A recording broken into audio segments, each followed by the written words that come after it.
તો બનાસકાંઠા લોકસભા સર કર્યા બાદ સાંસદની બાઉન્ડ્રી અંબાજી ક્રિકેટ મેદાનમાં બાઉન્ડ્રી ફટકારી સરકાર પર વાક પ્રહાર કર્યા। અંબાજી જીએમડીસી ખાતે ક્રિકેટ મેચના કાર્યક્રમમાં હાજરી આપી। કાર્યક્રમમાં 32 ટીમના ખેલાડીઓને પ્રોત્સાહિત કર્યા। જ્ઞાનીબેન ઠાકોરે અંબાજી ખાતે ગ્રામ પંચાયત હસ્તકનું કોઈ ગ્રાઉન્ડ નથી તેવા વાક પ્રહાર જ્ઞાનીબેને કર્યા।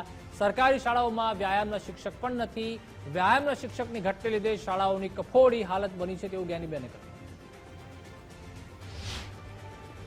ગ્રાઉન્ડોની ફાળવણી કરવાની થાય કે વ્યાયામના શિક્ષકોની ભરતી કરવાની થાય, એ ભરતી સરકાર પૂરતા પ્રમાણમાં કરતી નથી ને એટલા માટે ખેલાડીઓને સ્કૂલની અંદર જે કેળવણી મળે, એને માર્ગદર્શન મળે, પ્રેરણા મળે, એ શરૂઆતમાં પહેલા ધોરણથી કરીને જ્યારે એનું ઘડતર થતું હોય એ ક્યાંક ને ક્યાંક પાયો કાચો રહે છે ને એના કારણે આપણા વિદ્યાર્થીઓ જે બીજા રાજ્યોની સરખામણીમાં એ સ્પર્ધામાં ટકી શકતા નથી।